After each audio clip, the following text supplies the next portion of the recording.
What's up, college football fans, Tennessee fans? Welcome to another QB Spotlight video. And today's preview is what quarterback Hendon Hooker needs to do against this Pittsburgh defense. We're also going to talk about the Pittsburgh defense and what they're going to try to do against Hooker, right? So we're going to have some clips of the Pitt defense having success.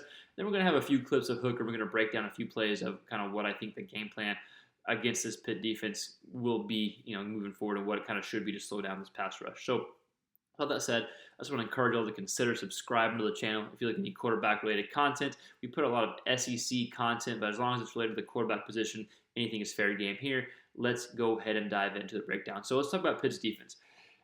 The Pitt's defense from last year and even from the first game this past week one against West Virginia, the word that comes to mind is pressure, pressure, pressure.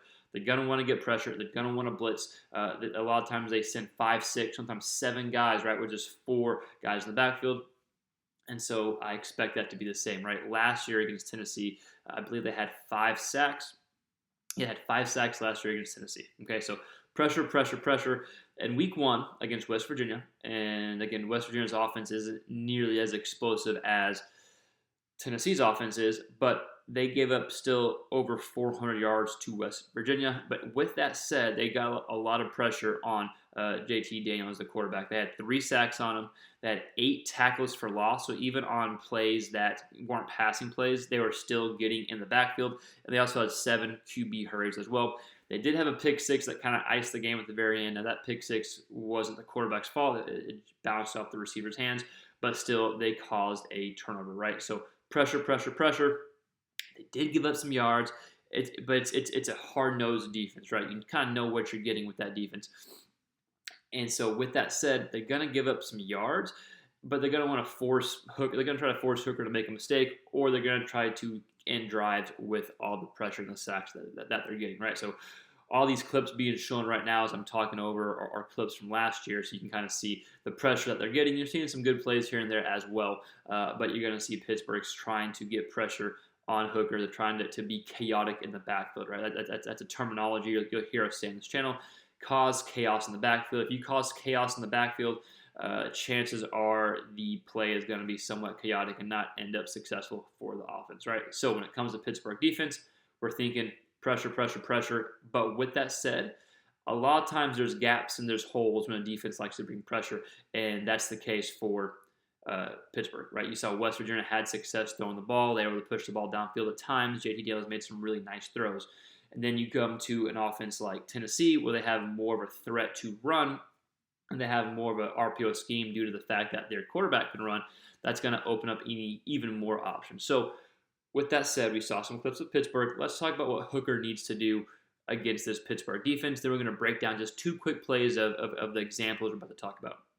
So last year, once Hooker got inserted in the game after Milton was injured and taken out, Hooker was 15 of 21, a buck 88, 2 touchdowns, and an interception, right? I think he had a lost fumble as well. So Pittsburgh was able to cause some turnovers. So kind of like the West Virginia game, Hooker and Tennessee had success offensively, but there were some turnovers that the Pitt defense caused, right? But he did have success. He's seen this defense before. That's helpful. The big thing is, and it's not going to come out as a surprise, but you need to avoid sacks. Like we mentioned earlier, Pittsburgh had 5 sacks against Tennessee last year. Sacks is killer drives, right? You can have 2, 3 good plays, boom, sack. Now it's 2nd and 17. You have to completely come up with a new kind of offense for a 2nd and 17 and not run what you're supposed to run, right? So avoid sacks, then avoid 3rd and long, right? That kind of goes hand in hand. But if you avoid 3rd and long, then the element of the RPO, the unknown of the RPO of what the offense is going to do, that element still stays in play, right? Because you have a threat to run on each play, not just a threat of the running back, but a threat of Hooker, and then a threat of Hooker running out and throwing on the run, right? So stay in 3rd and manageable positions, and you'll see some success. But that comes from avoiding sacks, and that comes from getting the ball out quick, right?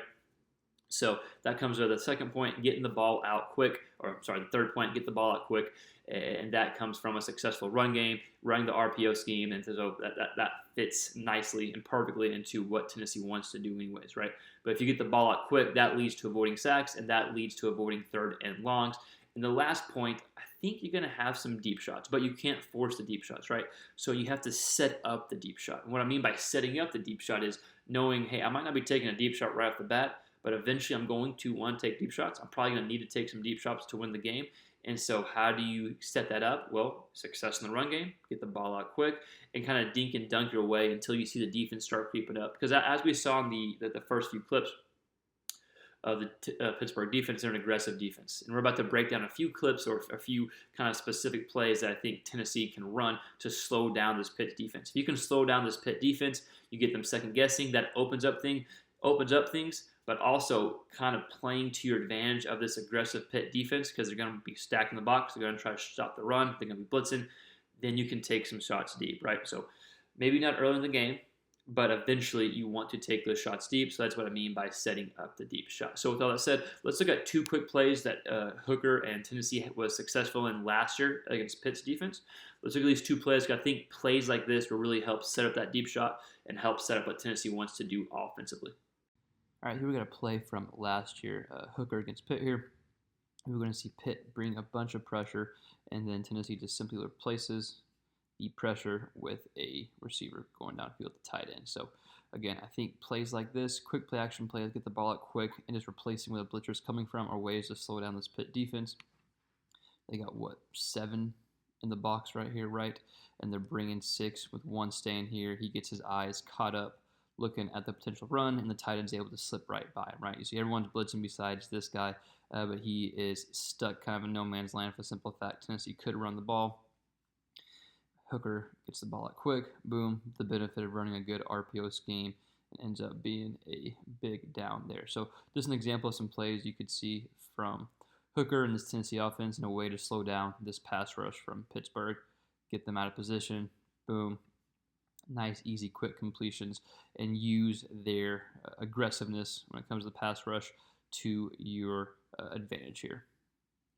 So we'll just watch one more quick play. Again, it's nothing fancy here, but this gets the job done. It gets the blitz. We'll watch it real quick, kind of break it down. Just like the last clip we watched, getting guys out of position, right, and trying to slow down that Pitt pass rush. So we got another RPO here, of course, like what they run so much. We'll see lineman go downfield, so he has the option to give it or to run or to throw it to the guy coming in motion here. So Pitt initially had 6 in the box, but we'll go ahead and say 7 because he was creeping down, and then at the start of the play, he creeps in as well, right? So you have all these Pitt Panthers' eyes in the backfield because of the potential run, and it's going to lead this player in motion to come out to a nice, easy completion. Again, the ball comes out quick, able to get guys out of position by the threat of the run. So just another example of how you slow down this Pitt pass rush. It doesn't have to be anything too fancy here. Boom, just get guys in the box. And you have a good quarterback like Hooker, he'll know what to do with it, right? So get guys in the box, able to slip out. Plays like this should slow down this Pitt pass rush.